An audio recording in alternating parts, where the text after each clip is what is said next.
보호자는 누구였습니까 그때? 교수님이 오셨었어요. 교수님? 네, 지도 교수님이라고 하는 분이 오셨었는데 환자 상태 그리고 큰 병원 갈 수도 있다. 당연히 뭐 그렇게 해야 된다. 그래서 환자 안 좋으면 제일 좋은 치료 방법을 해달라고. 되게 점잖아 보이시죠. 그거 기억은 있어요. 되게 점잖고 되게 젠틀하고 그런 기억이 있어요. 무릎 수술 등으로 약 2주간의 입원 치료 후 퇴원을 했던 그가 다시 모습을 드러낸 건 인근의 또 다른 병원. 태어난 지 불과 한 달도 채 지나지 않은 때의 일이었습니다. 여기가 차서 이렇게 부어있는 양성이거든요. 이제 이걸 가만히 안 두면 이제 안에서 뭐 염증이 계속 생겨서 이제 연골을 또 넘을 수 있고 이제 그러면서 귀에 변형도 올 수 있고 그 가만히 놔두면 이제 안 되는 그런 상황이죠. 외부의 강한 충격으로 인해 피가 고인 왼쪽 귀의 상태는 입원 치료를 받아야 할 정도로 심각했다고 합니다. 부엌에서 뭐 어떤 작업을 하시다가 넘어지면서 피로 올린 것에 걸쳐가지고 이제 혈청이 생겼다. 귀 자체 병변은 뭐 그렇게 넘어지면서 다칠 수도 있는데 근데 이상한 거는 그 귀 이런 혈통뿐만 아니라 이제 얼굴 여러 부위라든가 사디 팔다리 쪽에도 되게 그 멍든 자국이 많이 있어요. 상당 기간의 입원 치료가 필요한 상태임에도 뭔가에 쫓기듯 빠른 퇴원을 요구했다는 남자. 아픈 몸을 이끌고 그가 서둘러 돌아가야 할 곳은 경기도의 한 오피스텔이었습니다. 여기가 사무실이에요. 그냥 일반에서 말도 잘하고 뭐 웃기도 잘 웃고 아주 평범하고 그냥 뭐 동네 친구같이 그냥 그런 사람 갑자기 일어나는 것 같아요. 신발도 질질 발도 다리도 질질 끌고 위에 뭐 머리도 빠져있고 그렇더라고요. 거지 몰고 있고 노숙자보다 더한 꼬라지를 해가지고 물고 다녔다니까요. 이곳 오피스텔 내에 있는 사무실에서 근무하는 평범한 직원이었다는 남자. 그에겐 대체 무슨 일이 벌어지고 있는 걸까? 갑자기 젊은 사람이 그런 게 이해가 안 되는 거예요. 그래서 그 직원들하고 물어봤죠, 제가. 집에 무슨 안 좋은 일이 있다는 것 같다면서 그러더라고요. 그와 같은 사무실에 근무했다는 3명의 또 다른 직원들. 그들은 무릎 수술을 위해 남자가 입원했을 당시 함께 병실을 지켰던 친구들이었습니다. 그 사람이 교수라는 사람이 원래 저희 가게는 별로 안 오거든요. 그분은 이제 담배를 피는데 그 직원들이 다 사가거든요. 자신이 보호자라며 병원을 찾아와 남자의 안위를 걱정했던 교수. 그리고 3명의 직장 동료이자 친구들과 함께 그가 일해왔다는 사무실. 이거 입금 표가 총 21대. 그다음에 이제 휴대폰 총 5개. 그다음에 SNS인데요. 대화했는데요. 정말 열심히 일해요. 정말 작은 직원들이 너무 열심히 해요. 이거 누구요? 컵. 근색 알루미늄 컵. 굳게 닫혀있던 문 너머 남자가 차마 말하지 못했던 비밀은 경악 그 자체였습니다.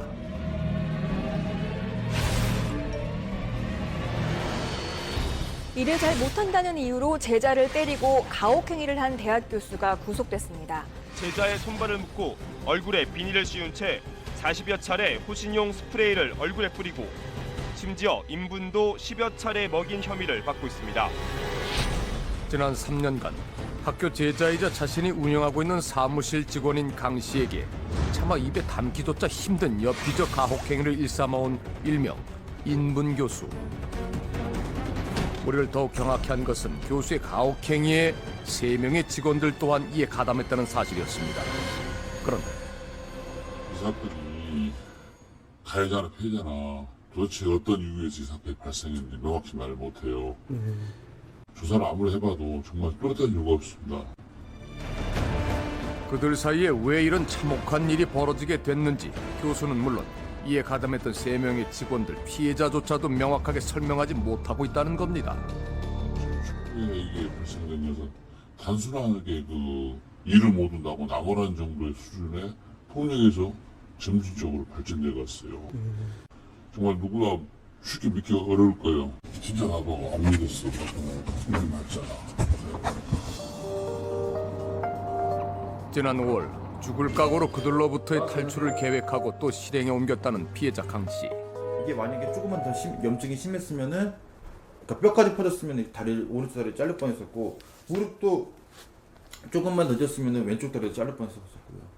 귀도 조금만 늦었으면은 귀도 자를 뻔했었고요. 더 이상은 더 이상은 안 되겠다. 만약에 거기서 죽더라도 개 죽음이 되지 않도록 증거를 모아야겠다. 그들의 소나기에서 겨우 벗어났지만 매일 밤 교수의 손에 붙들려 다시 사무실로 되돌아가는 악몽에 시달리고 있다는 강 씨. 그는 이제 그만 길고 길었던 고통의 시간을 끝내고 싶다고 했습니다. 그리고 간절히 알고 싶다고 했습니다. 한번 물어보고 싶어요. 그 사람한테 내가 뭘 그렇게 잘못했냐고. 뭐가 그렇게 내가 죽을 죄를 진 거냐고. 내가 그렇게 죽음에 가까운 고통을 이겨내야 할 만한 죄를 진 거냐고. 진짜 나는 거기서 진짜 농담이라 진짜 죽었을 수도 있을 것 같아. 교수 생활 15년. 그 누구보다도 화려한 이력과 수상 경력을 자랑하는 대한민국 디자인학계의 큰손. 그리고 인분 교수라는 희대의 두 얼굴을 가진 장 교수. 그는 누구일까? 사회적으로 저명하신 분들, 메이저급 회사의 대표들, 어디 학교 교수, 학과장 그런 능력이라든가 수완은 굉장히 뛰어난 사람이에요. 그 사람을 쉽게 말하면 노예로 만들려는 거거든요. 근데 이게 과연 그 사람 같으면 하는 행동이냐? 지금 이 문제 가지고 논하는 것은 아무것도 아니거든요. 그거는 정말 이게 사소한 거라는 거죠. 아주 작은 이야기라고 저는 보고요. 인분 교수와 그의 제자들. 이곳 오피스텔 사무실을 무대로 자행됐던 폭력과 학대. 그 너머의 진짜 비밀은 과연 무엇일까요? 이제 그 진실로 다가갈 문이 열렸습니다.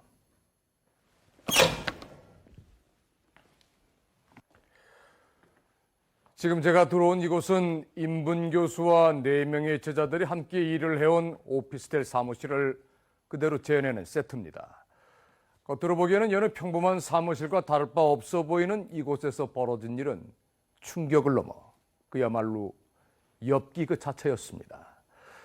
지난 2010년 지인의 소개로 교수 밑에서 처음 일을 시작했다는 피해자 강 씨는 이곳에서 먹고 자고 일하며 24시간 감시당하는 삶을 살아왔다고 했습니다.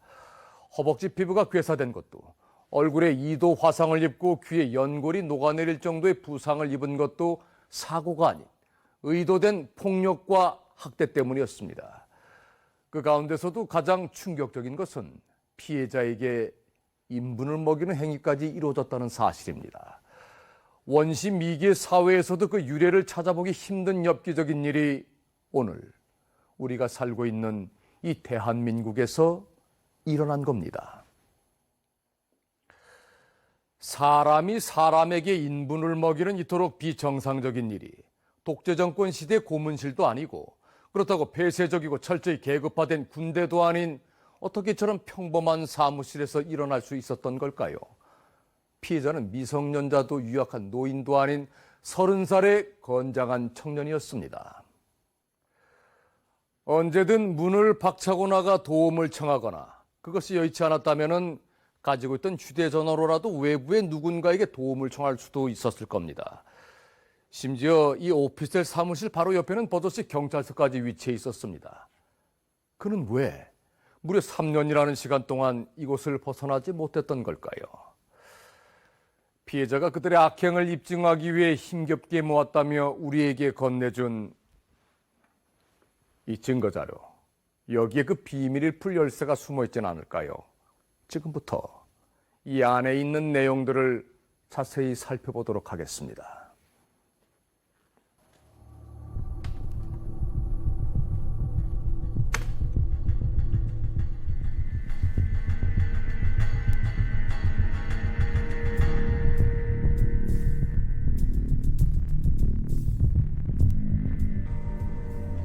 남들보다 2시간 일찍 시작되는 강 씨 하루. 그 첫 번째 일과는 사무실 청소였다고 합니다. 7시에 일어났어요. 7시에 일어나서 또 이제 9시 반이 업무 시작이었거든요. 그때까지 막 청소라든가 다 깨끗하게 해야 되죠. 사무실 집기들을 물걸레로 닦고 청소기로 바닥까지 깨끗하게 닦습니다. 화장실 변기까지 티끌 하나 없이 말끔히 닦아낼 때쯤 사무실 한켠에 잠들어 있던 동료 박 씨가 눈을 뜹니다. 예? 쓰레기통 다 비워놓고 빨청소 해놨어요. 집에 가는 일이 거의 없이 이곳에서 숙식을 하는 건 여직원을 제외한 2명의 남자 직원들 또한 강 씨와 마찬가지였다고 했습니다. 해야 할 일이 많은 것도 있었지만 그들이 집에 가지 못하는 중요한 이유는 따로 있었습니다. 거의 새벽, 근데 거의 새벽 시간 다 잤습니다. 네가 다 스스로 답을 알고 있잖아. 왜 내려는지. 네. 네, 죄송합니다. 죄송합니다. 네.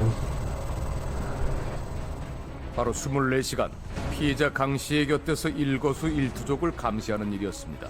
그 시각 강 씨 컴퓨터에 설치된 웹캠으로 이를 생중계로 지켜보는 사람이 있었습니다. 바로 사무실 밖에 있는 장 교수였습니다. 막 카톡이 와요. 왜 자리 없나?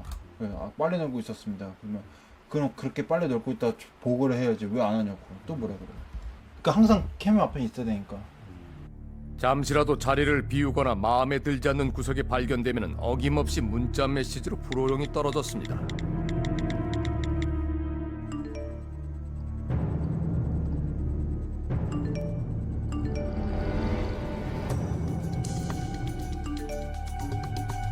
스트랩바 갖다가 저 싸대기 때리거나 머리 때리면 쓰싸는 싸대기고 쓰대는 이제 머리를 이렇게 찍는 거죠. 이거는 누가 만든 거예요? 교수가 지시사항을 내리기 무섭게 함께 있던 직원들이 이를 실행에 옮깁니다. 한 번 시작된 체벌은 결코 쉬이 끝나는 법이 없었습니다.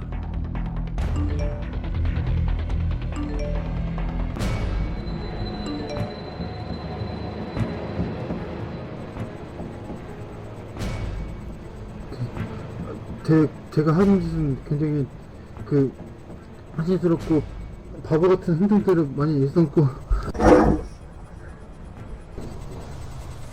네.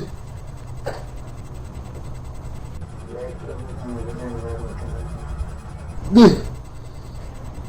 그렇게 지적당하고 체벌받은 내용들은 비호감 조치라는 보고서 형태로 하루도 빠짐없이 교수에게 제출해야만 했다는 겁니다.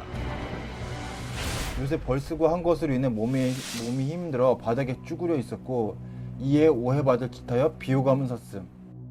지적을 받았다라는 건 누구한테 지적을 받았다는 거예요? 그 친구들 그 회사에 같이 3명한테. 그러니까 얘가 하루 종일 어떤 업무를 했는지 그런 거를 이제 체크를 하려고 장 교수님이 그렇게 시킨 거죠. 그들이 비호감이라고 지적한 강 씨의 행동과 그에 따른 체벌의 내용은 도무지 이해할 수 없는 것 투성이었습니다. 아침에 설거지하는데 제대로 안 돼 있어서 비호감 행동을 하여 몽둥이와 싸대기를 맞으면서 조치되었음. 작업이 순탄치 않아 오전 내 끝나는 것도 시간을 못 맞춤. 이에 기마 30분. 업무 시간에 졸아 지적받고 조치받음. 엉덩이 10대. 등짝 20대. 믹스커피를 4개씩 타먹어 비호감 사항을 지적받고 발바닥 각 6대씩 12대 조치. 만족할 만한 결과물을 뽑아내지 못했고 그래서 조치 결과로 특별한 컵 2덩어리. 다시 보니까 기가 막히네요. 본인이 썼던 거죠 당시? 네, 썼던 거죠. 특별한 컵이란 건 뭐냐면요, 그 종이컵이 보통 오줌만 있다가 거기에 이제 인분, 똥이라고 하죠. 그거를 넣으면 특별한 컵이에요, 그게. 그래서 그걸 또 좀 세게 한다고 해가지고 2덩어리. 그래서 조치가 된 거예요. 그 특별한 컵이란 용어도 장 교수가 먼저 한 거예요. 강 씨는 동료의 오물을 처음 먹었던 그날을 결코 잊을 수 없다고 말합니다. 그 컵에서 막 그 오줌 비린다고 해야 되나? 그 계속 나고 오줌 먹으러 가니까 어떻게 먹겠어요. 그게. 제가 못 먹고 막 있으니까 포도주라고 생각하고 마시라고 먹으라고 막 그랬단 말이에요. 처음 종이컵 정도에서 시작해 시간이 흐를수록 점점 더 늘어만 가는 양을 소화해내는 일은 고역 그 자체였습니다. 얼마나 자주 있었어요 그런 일이? 대략 소변 같은 경우는 거의 30번 이상 됐던 것 같고 똥 같은 경우는 한 15번? 그 정도 되는 것 같아요. 안 먹으면 맞는 거예요. 맞는 게 일상이었다니까요. 하지만 그에게 특별한 컵을 먹는 것보다 더욱 끔찍했던 조치는 따로 있었습니다.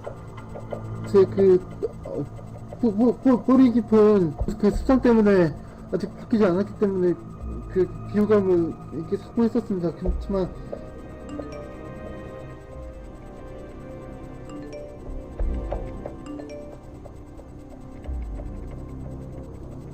부탁드릴게요. 열심히 하려고 하고 있습니다. 그래서 좀 집중하려고 하고 있습니다, 교수님.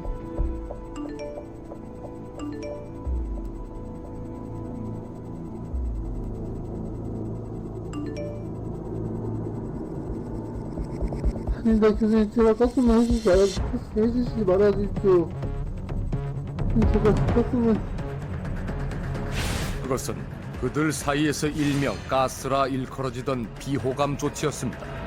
딱 그 맞는 순간 전 죽는 줄 알았죠. 피부가 막 찢어진 느낌이고 그 다음날에는 막 이거 그 A4 박스 있잖아요. A4 박스 뒤집어 쓰고 맞고 1분이 1억 년 같이 느껴지는 시간, 그것은 마치 숨이 끊어질 것만 같은 고통이라고 했습니다. 근데 내가 너무 발광하고 너무 괴로워하니까 그래서 손발을 묶었던 거고 그리고 입에 재갈 불린 건 내가 소리 지르니까 재갈 불렸던 거고 그리고 이제 가스가 새나가면 안 되잖아요. 그래서 봉지를 씌웠던 거고 모든 게 다 이유가 있던 거예요.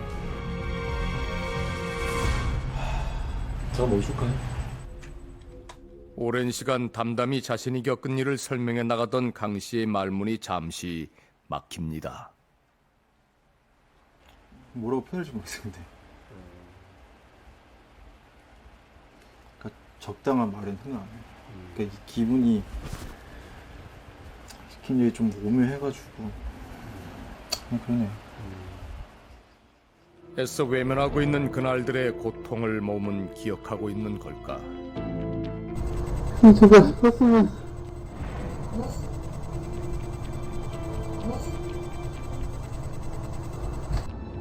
인분을 먹는 것보다 더 괴로웠다는 그것. 장 교수가 직접 제자들에게 구입을 지시했다는 가스의 정체는 과연 무엇일까? 보통 보면 이제 캡사이신이라는 것은 고추기름이고요. 이제 지인은 고추냉이에요.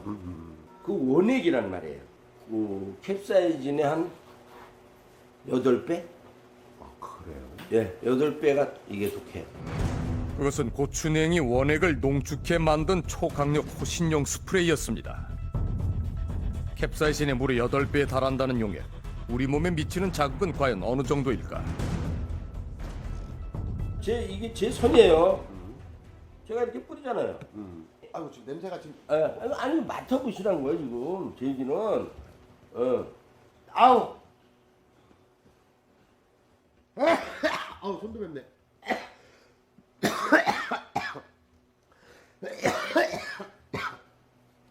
아우 진짜 세네요. 아이고. 그렇다면 피해자 강 씨가 설명한 대로 얼굴에 봉지를 뒤집어 쓴 상태에서 장시간 이 스프레이 물질이 노출이 됐을 때의 고통은 어느 정도일까? 첫 쏘면 이 땅구멍으로 그게 들어가요. 핵이 빨리 스며 들어가니까 그러면 그게 기포가 생겨요. 그럼 엄청 고통받죠. 반 죽는다고 보면 아니 비닐 자체를 씌운 자체가 사람이 숨을 못 쉬는데 숨을 못 쉬니까 그 비닐 안에 들어있는 그것만 쉴 거 아닙니까? 그건 살인이나 마찬가지죠. 사람 죽이려고 하는 방법밖에 안 되는 거예요. 실제 강 씨가 병원을 찾았을 당시 얼굴에 2도 화상이라는 진단이 내려지기도 했습니다. 이런 것들이 난리가 났죠. 다리는 막 쩔뚝쩔뚝거리고 얼굴은 시커멓고 손은 이러고 앉아있고 완전히 탱탱 부었었어요. 못 굽힐 정도로. 왼쪽 팔도 불편한 상태였었거든요. 어깨 견갑골이 부러진 상태라고 하더라고요. 그의 몸 곳곳에는 참혹했던 고통의 흔적들이 고스란히 남아 있었습니다. 또 뭐로 맞아서 꽤 커요. 예. 이거는 왜? 이 뒤쪽에를 피부가 개선돼서 여기 다 피부를 다 도려냈었거든요. 이쪽은 수술점. 여기도 좀 거뭇거뭇한데. 예, 이게 딱 자유가 돼 있죠. 이거 알을 막 때려 맞았고 이렇게 하나, 둘, 세가 있는 거예요. 이게 주먹으로 맞을 때 입이 이렇게 돌아가다 보니까 아예 피부가 이제 아예 파였었거든요. 그 정도가 계속 그때 거의 하루 종일 피가 났었어요. 그리고 지난 3년간 누구에게도 말하지 못했던 그의 상처를 처음으로 알아챈 사람이 있었습니다. 하루 중 유일하게 강 씨의 외출이 허락됐던 곳. 돈을 벌어오라며 장 교수가 보낸 식당에서 함께 아르바이트를 했던 동료였습니다. 탈의실에서 옷 갈아입는 걸 봤어요, 제가. 그런데 등 부위에, 왼쪽 등 부위에 커다란 핀멍 자국이 있는 걸 제가 봤어요. 그때 보면 이제 상처가 엄청 심했죠. 얼굴하고 팔. 결코 그냥 지나칠 수 없는 상처들에 대해 집요하게 묻자 망설이던 강 씨가 조심스럽게 이 얘기를 털어놨다는 겁니다. 자기가 얘기를 하면은 믿기 힘들 거다. 그 얘기를 하는데 상상도 할 수 없는 일들을 겪고 있는 거예요. 증거는 있냐? 증거는 없다. 증거도 없는 와중에서 이 사실을 누가 믿어주겠어요. 그 카카오톡 캡처하는 방법도 알려주고 소형 녹음기도 사갖고 녹음하는 법도 알려주고 지금부터라도 하나하나 증거를 잡아보자. 하지만 24시간 밀착 감시를 피해 증거를 모은다는 것은 결코 쉬운 일이 아니었다고 그는 말합니다. 화장실에서 똥 싼 척하고 이거를 이렇게 녹음기를 킨 거예요. 그랬고 나서 이제 화장실에 나온 거죠. 식당에 출근한 게 바로 몇 시간 전. 자칫 들키기라도 한다면 지금까지와는 차원이 다른 고통이 뒤따를 위험천만한 일이었습니다.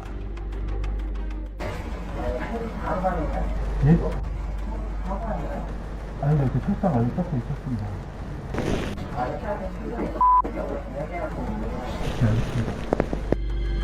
전날 밤 비호감 조치로 인해 맞은 강 씨의 얼굴엔 멍과 생채기가 가득한 상태였습니다. 그들은 아르바이트를 가서 이에 대해 변명할 내용들까지 자세히 확인합니다. 방울 좀, 저 이유를 좀 사왔습니다. 예, 큰 거고 자빠져가지고.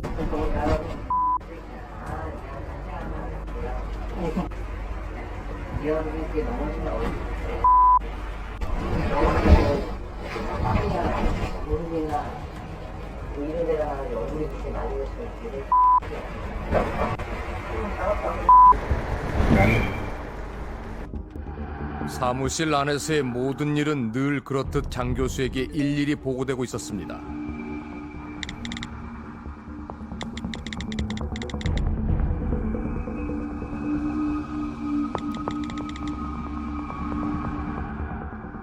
더 이상은 이러다간 진짜 죽겠다. 도저히 못 견디겠더라고요. 그렇게 수년간의 지옥 같은 시간을 뒤로 한 채 비로소 문을 열고 세상으로 뛰쳐나왔다는 겁니다. 야, 나 몇년 다 같이 살았어. 어디 없어? 일주일 때까지 왜 그러고 가만히 있어? 노예니까. 노예가 돼버렸어. 난 노예야. 그 시각 장 교수와 사무실 직원들은 도망친 강 씨를 백방으로 찾아다니고 있었습니다. 며칠 동안 저희 가게로 왔었어요. 우울증이 심하고 불쌍한 아이인데 어제부터 집에 안 들어왔다 이러면서 찾으러 다닌 거예요. 저희도 지금 출근을 안 해가지고 저희도 찾고 있는 와중이다. 그러면서 이제 넘어갔죠. 혹시 찾아가고 납치라도 했으면은 큰일 나는 상황이니까. 그때까지만 해도 장 교수는 자신이 강 씨에게 저질러온 참혹한 일들을 철저히 감춘 채였습니다. 아니, 연락이 아직도 없어요, 집에? 네. 아, 미치겠네. 진짜 미치겠네. 하루 종일 찾으러 다니는 거예요. 지금 사무실 일 전 5일째 빼고. 아이고, 저기 어떻게 경찰에 신고해야 되지 않겠어요? 저는 그래요. 이 친구가 뭐 여러 가지 뭐 일도 힘들고 자괴감 들고 뭐 이래서 뭐 간든다, 다 간든다 그러면은 다 그냥 편하게 그냥 이렇게 얘 해주고 싶은 대로 해주고 싶을 것 뿐이에요. 저도 자식 키우는 사람으로서 궁극적인 목표는 잘 되게 하는 게 그게 목표죠. 그러자고 여태까지 또 같이 있었던 거고. 발전을 위해서 그랬다 그런 얘기를 하고 앉아 있으니까 그 사람 생각에 아직도 자기는 나를 위해서 그런 거라고 생각을 하고 있으니 엄청나게 혼나고 맞고 막 진짜 그랬을 때는 죽고 싶다는 생각 없었어요. 포기 내 삶은 난 다 놨었어요. 강 씨의 고통과 좌절은 외면한 채 자신의 목표는 제자가 잘되게 하는 것이었을 뿐이라고 말하는 장 교수의 얘기를 대체 어떻게 받아들여야 할까? 인분 뒤에 숨겨진 그의 본능은 과연 어떤 모습일까?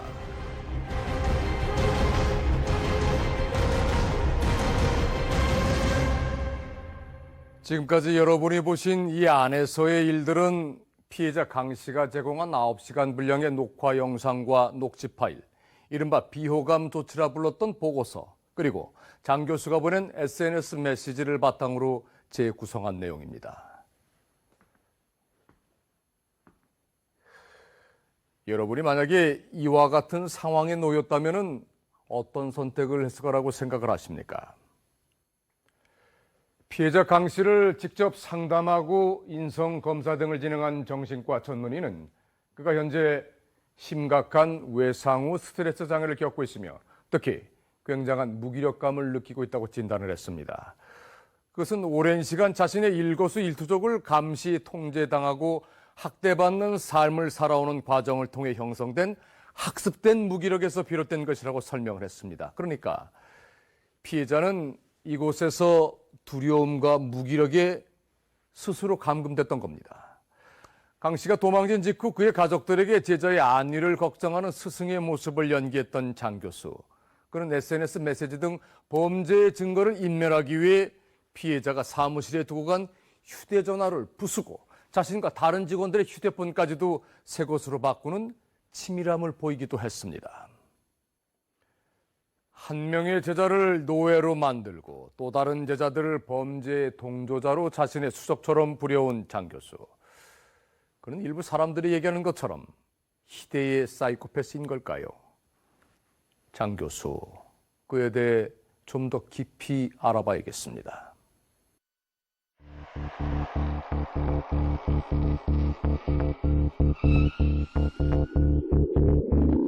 대학 교수이자 3천여 명의 회원을 거느린 디자인 관련 협의회 수장이었던 장 교수. 그는 인분 교수는 논란의 중심에 서기 전 디자인학계의 전설로 통하는 인물이었습니다.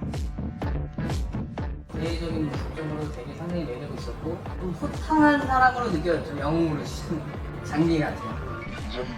간단하게 액션 에너지가 넘치시는 분이에요. 주위의 사람들을 많이 컨택하고 만나는 스타일이다 보니까 주위의 사람들이 많이 넘치나죠. 또 학회 활동 열심히 하시고 주진이 같은 행님에서 열심히 하시고 이런 스타일이시죠? 리더십도 좀 있고 제스처가 좋아요. 학교 및 협의회 활동뿐만이 아니라 디자인 관련 TV 프로그램의 심사위원으로 섭외될 정도로 인지도 또한 높았습니다. 네, 고맙습니다. 디자인을 하는 행위에서 목적 가치가 첫째 분명해야 된다. 내가 좋아서 그린다고 해서 그것이 다 디자인이 될 수는 없죠. 우리는 너무 참가자들은 좀 얼게끔 그런 분위기 같아요. 2001년 경기도의 4년제 대학교에서 본격적인 교수로서의 삶을 시작한 장 씨. 2006년 협의회 수장이 되어 올해까지 무려 10여 년간 회장직을 맡아온 그는 나라와 국민의 복리에 기여한 이에게 국가가 수여하는 근정보장 수상자이기도 했습니다. 화려한 이력의 협의회 회장이라는 큰 감투까지 쓰고 있는 장 교수가 2001년부터 무려 15년간 교수 생활을 해왔다는 학교. 이곳에서 그는 어떤 모습일까?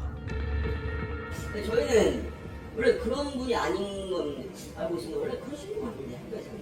아니에요? 네, 학교에서는 그냥 학생들 잘 챙겨주시고. 저희도 굉장히 충격적이었던 게 정말 이렇게까지 양면성을 보일 수가 있을까. 왜 학교에서는 그런 게 없었거든요. 그러니까 이 공식적으로 문제가 제기되거나 뭐 이런 게 없었거든요. 대학 교수로서 학교에서는 아무런 문제를 일으킨 적이 없다는 장 씨.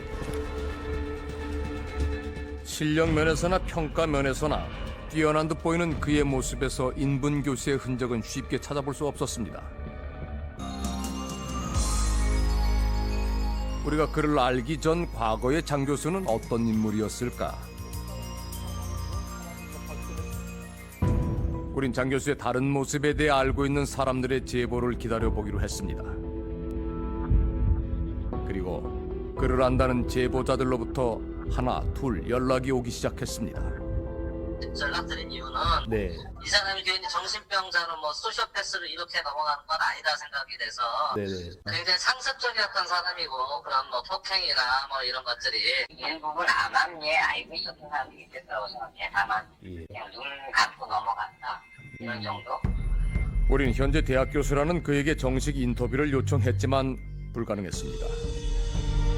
그리고 얼마 지나지 않아 신변보호를 조건으로 인터뷰에 응하겠다는 또 다른 제보자를 만날 수 있었습니다. 그는 2008년경 대학생의 신분으로 장 교수의 사무실에서 1년간 일했다고 했습니다. 이게 엄청 많았어요. 정말. 협회 세미나 같은 거 운영하려고 점심들을 지가 맡아서 다 한다고. 그럼 저희들이 다 하고. 세미나 한다, 뭐 한다, 전시회 한다. 그럼 다들 모여서 이제 학교 일이고 다 때려치고 거기에 집중을 해야 되거든요. 장 교수 밑에 있는 애들은. 장 교수가 운영하는 디자인 회사 일과 그가 회장으로 있는 협의회 일까지 모두 도맡아 하다 보니 퇴근은커녕 학교 수업조차 갈 수 없었다고 했습니다. 수업 못 들어가고 그 사람 일만 했어요. 그 회사 일. 잠깐 쉴 수조차 없이 그 사람 개인적인데 되게 단시간에 그 사람이 계속 점점 이렇게 커져나가는 단계였어요. 저희 때. 그 교수님이 그렇게 막 대단한 것처럼 안 느껴졌을 때니까요. 그리고 1년째 되던 해에 누구도 예상치 못했던 사건이 발생했다는 겁니다. 저는 그 제 사건이 저한테는 제 인생에서는 제일 비상식적인 일이었어요. 이게 말이 되나? 대학 교수가 되게 큰 충격을 받았던 것 같아요. 비상식적인 사건의 시작은 대체 무엇이었을까? 그때가 이제 제가 나가려고 했던 상황이었어요. 이제 좀 너무 힘드니까 학생을 하고 싶어서 크게 회식을 하는데 네가 그 자리에 와라. 와서 장 교수님한테 얘기해라. 아니 술을 없는 거 먹었죠. 화를 내. 엄청 크게 화를 내니까 그래서 나간다며. 그래서 사람 어딜 나가니까 여기가 뭐 네가 들어오고 싶으면 들어오고 나갈 때 마음대로 나가는 곳이야. 이거 안 되더라고. 그때 이제 제 떨이 몇 살더라고요. 이불고 된 거. 그 자기 한마디 하면서 툭 치고 탁 때리고 한번 확 짚고 또 얘기하고 그 피가 막 철철 나는데도 좀 떨어진 게 보이죠. 툭 떨어지는 게. 난생 처음 보는 교수의 모습에 충격을 받은 건 함께 일하던 다른 제자들 또한 마찬가지였습니다. 평소에는 뭐 되게 좋은 사람이에요. 일반적인 거 얘기하다 보면 괜찮은데 일적으로 조금만 틀어지면 쌍욕해 나가면서 술 먹으면 또 좀 과하게 시작하면 욕하고 뭐 그때 빼고 괜찮았거든요. 인간적으로 봤을 때 남자가 더 없고 가족들한테 어마어마하게 잘합니다. 자녀들도 맨날 놀러와서 저희랑도 친했는데요. 그리고 사모님도 저희랑 인사 자주 드렸고. 일 때문에 폭언을 하는 경우는 종종 있었지만 상대방에게 상해를 입힐 정도의 폭력 상황은 상상조차 못했던 일이라는 겁니다. 형이랑 새끼가 애들도 관리 똑바로 못해놓고 막 구석발로 짓밟고 머리 짓밟고 등 짓밟고 저 밑에서부터 대가리 박어 이 새끼야. 그래서 넌 없는 멤버들을 우르르 다 빠져나갔대 그때 이 사건 때문에. 그 사건 이후로 한번 불렀죠. 이런 일도 있을 수도 있는 거고 사회생활 하다 보면 근데 내가 좀 과했다. 미안하다. 없었던 일로 하자. 저희 기억에 나는 게 없었던 일로 하자. 폭력 사건 이후 피해자들을 불러 사과를 하긴 했지만 당사자는 물론 함께 일하던 다른 제자들까지 대부분 그만두는 초유의 사태가 발생한 겁니다. 그들의 빈자리는 또 다른 이들로 채워졌습니다. 이상한 사람이 눈빛이 사람 그 눈빛이 전 지금도 그 눈빛이 생각이 나요. 자기 열받으면 분에 못 이겨서 뭐 알타 던지고 잿더리 던지는 거는 그냥 분풀이고요. 정말 화나면 꽃붙이를 들고 와서 이렇게 위협을 해요. 이렇게 막 소리를 지르고 막 이렇게 휘둘러 보면 근처에 갈 수가 없어요. 무서워서. 근데 절대 때리진 않더라고요. 신기한 거는. 좀 힘들게 3달 동안 그렇게 일을 했었는데 그 3달 동안 지나갔던 직원이 한 25명 정도가 되거든요. 그냥 도망간 그런 사람들에 대해서 자기는 언제든지 그런 걸 하면 다 보복할 수 있다. 이런 식으로 늘 얘기를 평소에 해왔기 때문에 저도 사실은 좀 약간 두려운 게 있었거든요. 다행히 누군가를 직접적으로 때리지는 않았지만 교수의 폭언과 협박의 횟수와 수위는 시간이 흐를수록 점점 더 높아져만 갔다고 합니다. 그리고 2013년 초 잠들어 있던 그의 폭력성이 또 한 차례 폭발하는 일이 발생하게 됩니다. 제가 얘기를 해서 나온다고 그때 처음 맞았어요. 그때 어느 정도 맞았냐면 여기 양쪽 귀가 다 찔렀거든요. 중앙에. 뭘로 맞았어요? 얼마 동안 때린 거예요?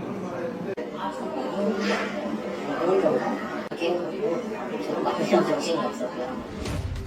그것은 양쪽 귀의 고막이 터져나갈 정도의 집요하고도 잔인한 폭력이었습니다. 하지만 이전과 달리 피해자에 대한 사과 따윈 없었습니다. 그리고 거기서 이제 협박으로 이제 문서를 쓰게 하죠.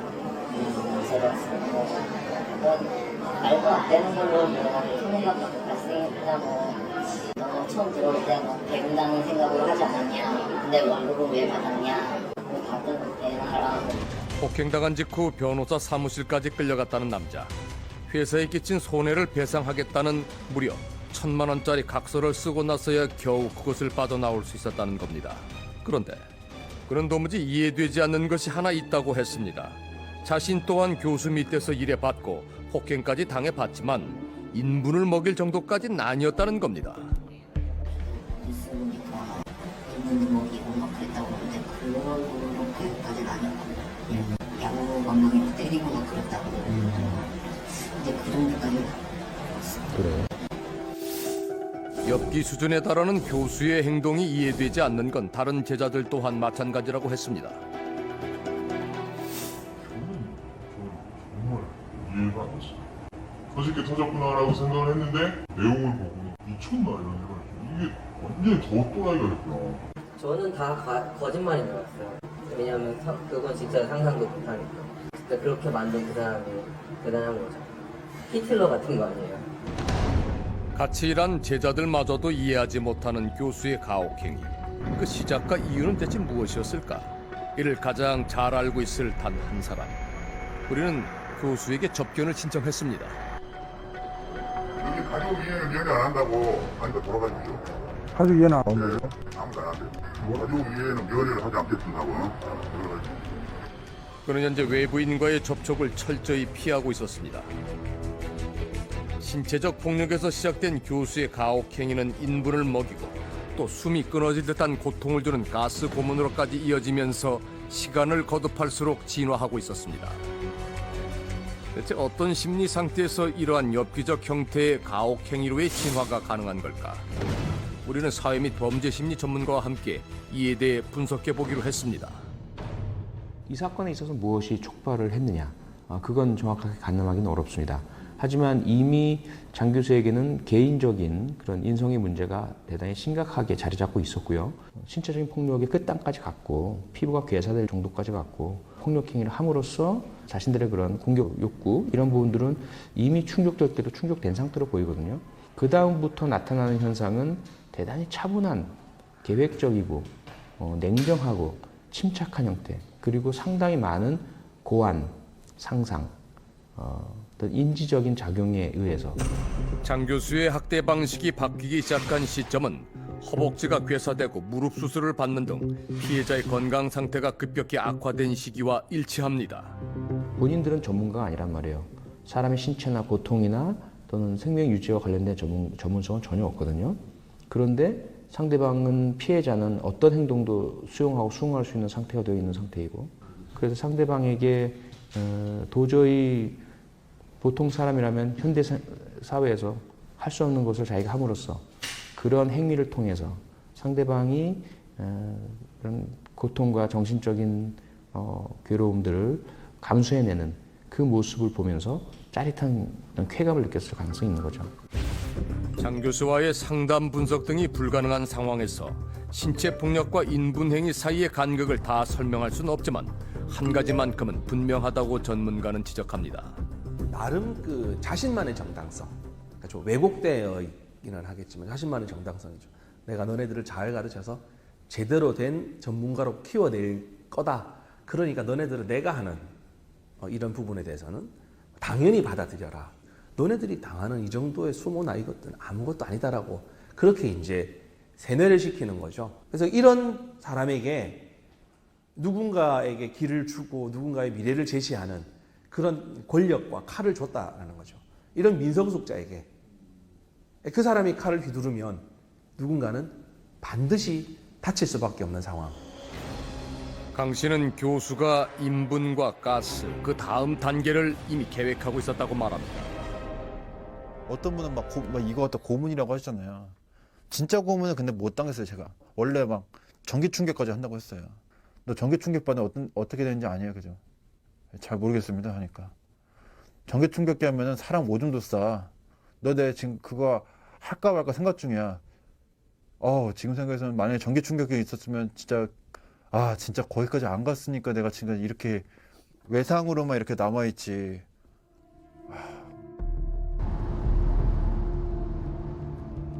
장 교수의 잔혹하고도 특별했던 수업. 그가 자신을 위해 준비한 고통의 단계는 과연 어디까지였을까? 그리고 그가 머릿속으로 그려보았을 이 수업의 끝은 어떤 장면이었을까? 야구방망이, 재떨이, 인분, 호신용 가스 스프레이, 그리고 전기 충격기까지. 디자인 학계에서 존경받는 유명 인사였다는 장 교수의 이면에는 조폭 영화에서나 나올 법한 이런 흉기들이 등장을 합니다. 이번 사건을 분석한 전문가들은 4명의 제자들을 대상으로 이뤄졌던 교수의 이른바 특별한 수업에는 몇 가지 공식이 존재한다고 말합니다. 그 첫 번째는 제자들 간의 철저한 계급화입니다. 피해자 강 씨의 말에 따르면 사무실 안에서는 나이보다 교수가 정해준 과장, 대리, 주임 등으로 직급이 우선시 됐고 그에 따라 할 수 있는 일과 권한 등에 큰 차이가 있었다고 했습니다. 폭력과 감시, 학대 또한 윗사람만이 누릴 수 있는 특권 중 하나였다는 겁니다. 두 번째는 인민재판식의 처벌행위입니다. 모두가 보는 앞에서 비상식적인 수준의 가혹행위를 함으로써 다른 구성원들의 공포심을 극대화시키고 자신에 대한 충성도를 키웠을 거라는 겁니다. 이 모든 치밀한 과정의 이유는 단 하나, 장 교수 자신을 무소불위의 존재로 만들기 위함이었습니다. 그런데 말입니다.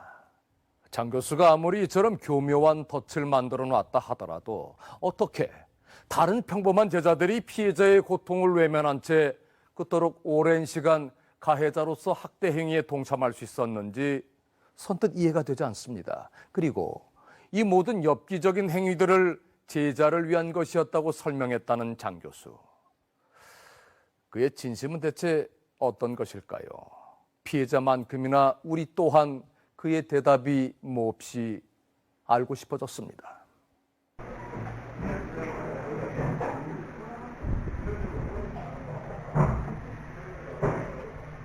잘 지냈어?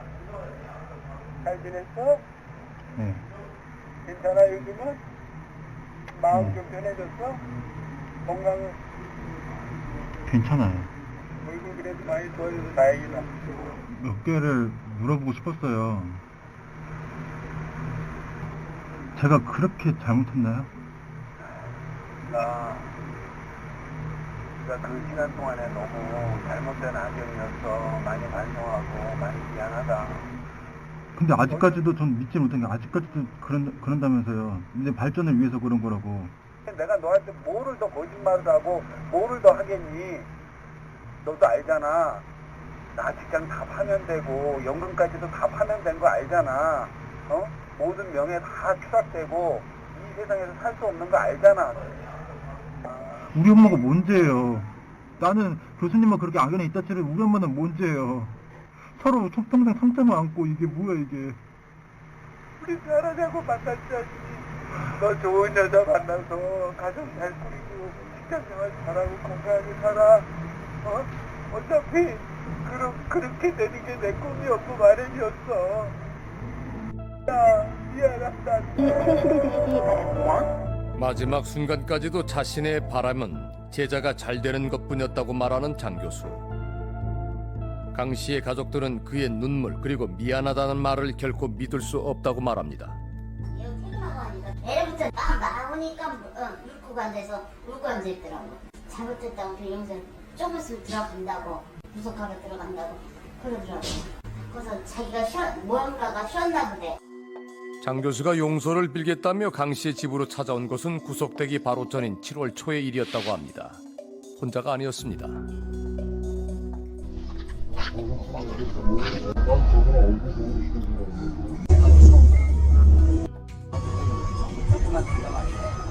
물론 시작이지만 장 교수와 함께 찾아온 이는 이번 사건 가해자들 중 유일한 여성 제자인 올해 28 신 씨의 아버지였습니다. 저기 블록홈이라고 아세요? 변호사. 블록홈. 대기업 승자를 총수들만 하는 그런 사람들이더라고요. 우리나라 세계업 구찌 블록홈이더라고요. 거기 학문들을 이분이 선택을 했어요. 많이 재판에서 불이가 되면 저 사람은 변호사 비용으로 너무 많이 신당당이니까 아버지하고 합의할 돈이 없어요.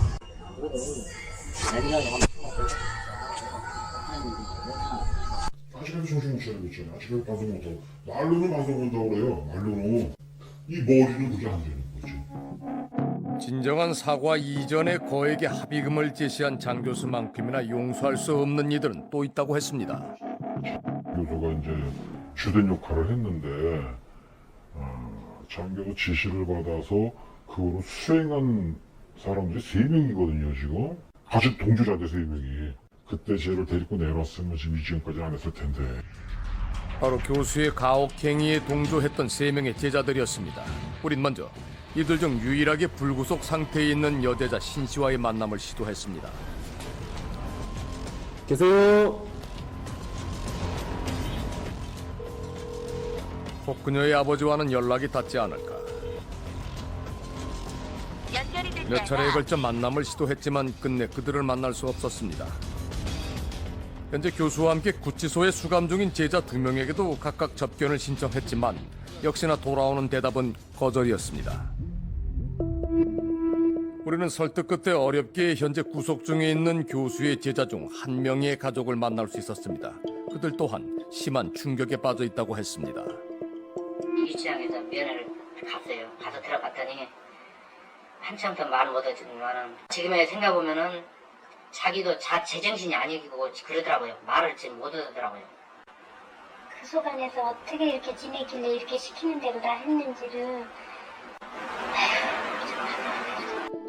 그저 능력 있는 교수 밑에서 일하는 줄로만 알고 있었다는 그의 가족들은 이 일이 사건화되기 전 아들로부터 들은 얘기가 하나 있다고 했습니다. 이제 거기에서 들어가서 너 뭐 먹고 살래? 너 뭐 먹고 살래? 이렇게 하면서 이제 대학원을 가라 그랬는데 대학원을 갔는데 장 교수님이 이제 강의 나갈 때를 이제 저희 애를 이제 보내는 거예요.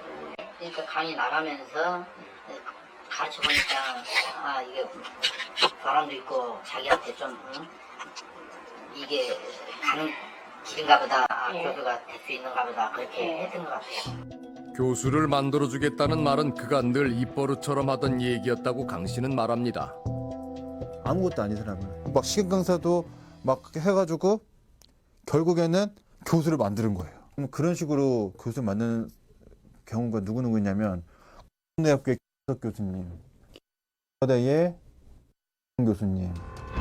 자신의 손으로 교수 자리에 앉혔다는 이들의 얘기를 자랑처럼 늘어놓으며 그가 늘 마지막에 던진 말은 한결같았습니다. 그 다음 타자 너라고. 네가 될 거라고. 너 그렇게 만들어줄 거라고. 그는 어떤 힘을 가졌길래 교수를 만들어주겠다고 제자들에게 호언장담했던 걸까? 오랜 시간 그와 함께 일했다는 제보자는 그가 회장으로 있는 협의회에 그 답이 있다고 말합니다. 나는 디자인협의회 회장으로서 굉장히 다양한 이 교수들과의 네트워킹과 이 모든 것들을 만들어낸 장본인이다. 어디에다가 교수라고 하면 뭐 인정받겠습니까? 그냥 교수라는 타이틀만 갖고 있는 사람들이 힘이 없으니 우리들끼리 뭉치자 해서 만든 게 협의회예요. 하나의 패를 만든 거예요. 그렇게 보시면 됩니다. 장 교수의 권력, 그 힘의 원천은 회원수 3천여 명의 무려 200여 명의 이사진으로 구성되어 있는 협의회의 인적 네트워크에 있다는 겁니다. 논문이라든가 이런 것들을 등재를 시킬 수가 있으면 대학 교수로 되는 게 굉장히 도움이 됩니다. 시간 강사 이런 사람들한테는 굉장히 중요한 곳이에요. 왜?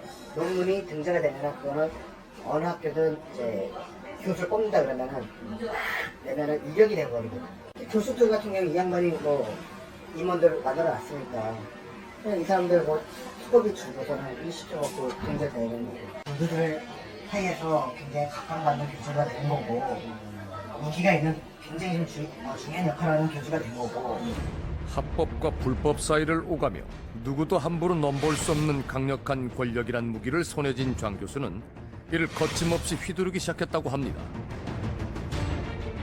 이 사람이 거의 제왕적 위치인 게 뭐냐면 굉장히 인맥이 굉장히 많이 퍼져 있잖아요. 그래가지고 딱 김 교수 난데 누구누구 이번에 시간검사 임명시켜버리면 예 알겠습니다. 교수님이라고 했어요. 이분은 거의 동명백급이거든요. 골프채로 맞아버렸어요. 이렇게 교수님이 계세요. 엄청나게 때려가지고 커피 졸졸 흘리고 치솟치솟 막그 무릎 꺾이고. 그리고 장 교수 스스로 자신이 쥐고 있는 권력의 힘을 다시금 재확인한 사건이 발생하게 됩니다. 이걸 알고 있는 사람이 별로 없다고요. 그래서 이걸 은폐를 하는 부분이 있는데 범죄 기록이 있어요, 이 사람이. 지난 2014년 국가기관에서 진행한 사업의 평가위원으로 활동 중이던 장 교수가 평소 알고 지내던 대학 교수로부터 청탁을 받고 이에 대한 대가로 현금 1,000만 원의 뇌물을 받은 사실이 검찰에 의해 확인된 겁니다. 그런데 법무부 인해서 검찰 조사까지 받았어요. 네. 근데 다른 사람들은 다 실형을 살았는데 장 교수는 벌금형으로 이제 감형이 됐거든요. 당시 이 사건에 연루돼 있던 공무원과 또 한 명의 교수는 실형을 받아 각각 해임 및 당연퇴직, 그러니까 소명 기회도 없이 해임되는 강한 처벌을 받은 데 비해 장 교수는 500만 원의 벌금형에 그쳤다는 겁니다. 양형의 이유는 교수로서 20여 년간 재직하며 디자인 산업 발전에 기여한 점이었습니다. 그렇다면 학교 측에서는 횡령 비리를 저지른 장 교수에 대해 어떤 처분을 내렸을까? 그런 건데 사실 학교 측에 통보만 되면 몰라요. 저는 경찰서는 학교 측으로 수사 사항 통보라든가 이런 게 있는 걸 알겠지만 그런 거 보낸다는 저희는 사실 전혀 모르죠. 그거에 관련돼서 뭐 통보 받으신 건 전혀 없어요? 전혀 아는 바가 없어요. 그가 회장으로 있는 협의회 쪽의 사정은 어떨까? 우린 이번 인분 사건과 관련하여 협의회 측에서 긴급 임원회의를 소집했다는 소식을 듣고 그것을 직접 찾았습니다. 안녕하세요. 저희 SBS 그것이 알고 싶다 팀에서 나왔는데요. 우리가 지금 합의가 좀 이루어진다고. 네. 이쪽에 대한 같이. 혹시 어떤 부분에 대한 합의인지. 아니 그러니까 그 얘기를 뭐 네. 자꾸 얘기해야 됩니까? 그러지 마시라. 제작진의 등장에 그들은 몹시 예민한 반응을 보입니다. 결국 회의는 장소를 옮겨 진행되는 것으로 결정됐습니다. 안녕하세요. 저희 그것이 알고 싶다고 나왔는데요. 말씀 좀 나눌 수 있을까요? 저희도 좀 피해자고 좀 어떻게 해야 될지 오늘 논의를 처음 시작하는 거라. 네. 아니 뭐 연락처 좀 알려주시면 제가 좀 연락드리겠습니다. 없어요. 그들과의 대화는 더 이상 불가능해 보였습니다. 이후 개별적으로 연락을 준 협의회 관계자들에 따르면 장 교수는 횡령 사건으로 재판을 받은 이후에도 계속해서 회장으로서의 활동을 이어온 것으로 확인됐습니다. 법마저도 자신의 지위와 권력을 무너뜨릴 수 없다는 것을 확인한 장 교수. 그가 두려워할 것은 아무것도 없었습니다. 길을 쭉 가다가 갑자기 중앙선에서 그냥 신호도 없는데 유턴을 딱 해버리더라고요. 차가 오는데도. 그래서 이래도 괜찮습니까? 이렇게 물어보니까 괜찮아? 뭐 쥐들이 어쩔 거야? 이러면서 이 사람은 좀 뭐라고 해야 인성이 좀 거만하다고 해야 되나? 자기는 뭐 돈도 있고 권력도 있으니까 다 뭐 좀 뭘 해도 괜찮다라는 그런 생각을 갖고 있구나. 인분 교수, 그것은 어쩌면 한 개인의 엽기적인 일탈이 아닌 교수의 비리와 악행을 알면서도 묵인하고 그에게 권력을 쥐어준 우리 사회의 집단적 비겁이 낳은 결과물은 아니었을까. 장교수가 사이코패스다라고 하면 문제가 거기서 끝나죠. 단순히 이것을 장 교수 개인의 문제로 치부해서는 안 되고요. 사실은 교수가 대학원생을 얼마나 착취하고 그러니까 교수와 대학원생의 관계에 있어서 이 폐쇄성이 얼마나 사람을 극악무도하게 변질시키는데 기여할 수 있는지 이걸 봐야 된다는 거죠. 어떤 것이 그 시대 그 상황에서 가장 한 인간이 선택할 수 있는 가장 괴롭고 고통스러우며 인간의 권리, 인격, 자존심 이것에 가장 밑바닥에 있는 것인가.